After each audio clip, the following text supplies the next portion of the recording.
At the beginning of the American Revolution, many patriots thought that General Charles Lee and General Horatio Gates were the best revolutionary generals.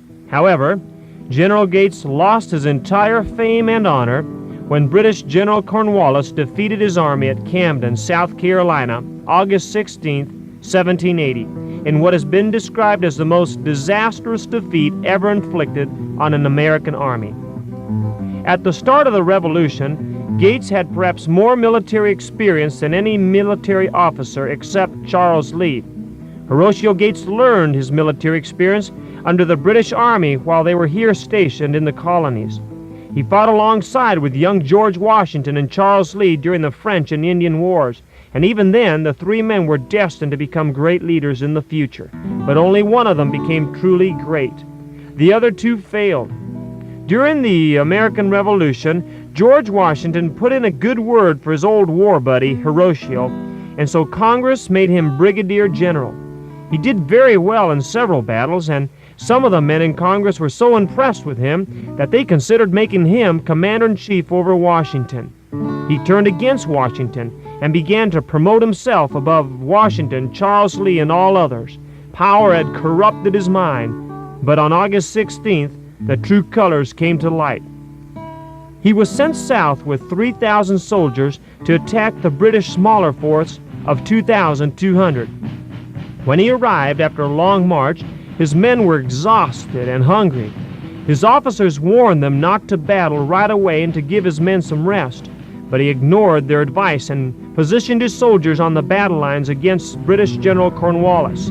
The battle was much more than he bargained for. General Horatio Gates fled with his soldiers instead of remaining with General DeKalb's brave Delaware regiment. He was riding a racehorse which carried him 60 miles before nightfall, and believe me, that's riding.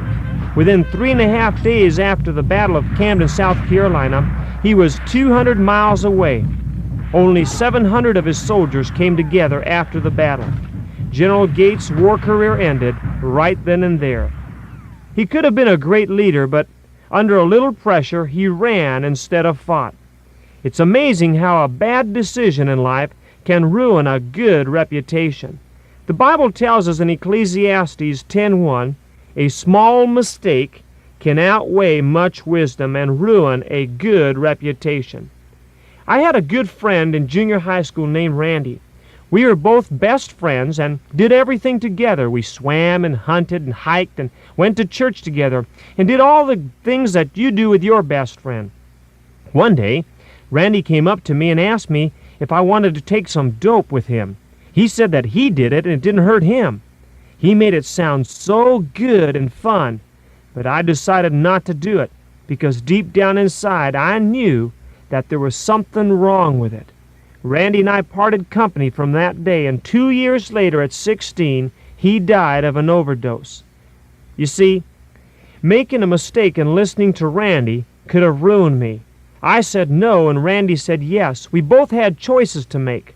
Like Horatio Gates, he had a choice. He could have stayed and fought with General DeKalb and been known as a hero, but instead, he became known as a coward and lost his reputation. When you've got to make choices, choose the way of the Lord. And if you do, your life will be blessed. Make a good decision in history. Proverbs 16:16 says, a good name is rather to be chosen than great riches, and loving favor rather than silver or gold. I pray that you'll have a good name, even then, more than silver or gold. I want to know you with loving favor